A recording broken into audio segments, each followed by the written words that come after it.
Baka pwedeng tulungan mo kami. Para sa ate Bobby mo naman to eh.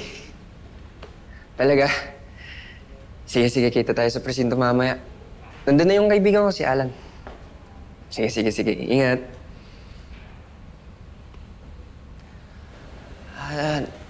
Nurse, may alam ba kayong bilihan ng bulaklak dito na malapit? Oo. Diyan lang sa tabi ng ospital meron na.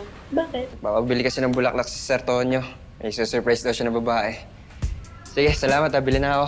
Vince! Vince! Uy. Narinig ko yung sinabi mo kanina, may pinapabiling bulaklak si Sir Tonyo. Para kanino daw? Ah, secret.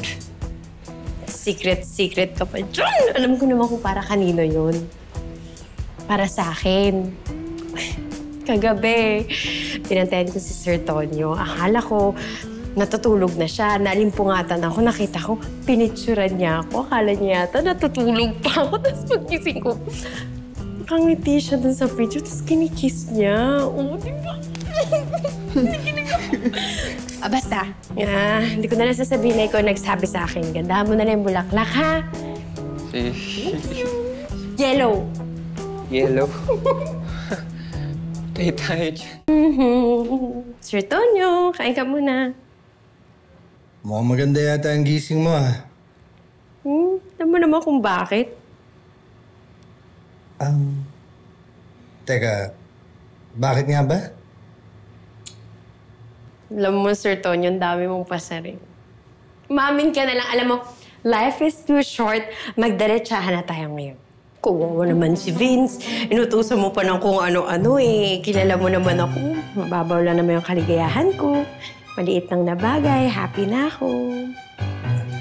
Selena, teka.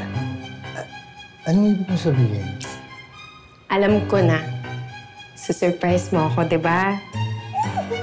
Nakita ko yung ginawa mo kagabi, yung pinicturan mo ako dyan habang natutulog ako. Tapos pagdilat ko, nakasmile ka, tapos kinikiss mo pa yung picture ko! Naku, Selena, naku. Hindi, ano kasi yung... Huwag ka na mag-explain.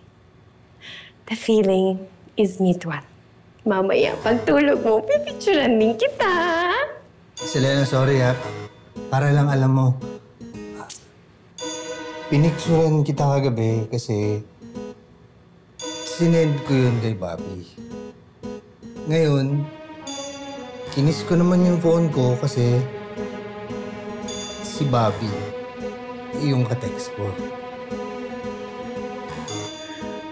So, wait. Hindi ako yung gusto mo.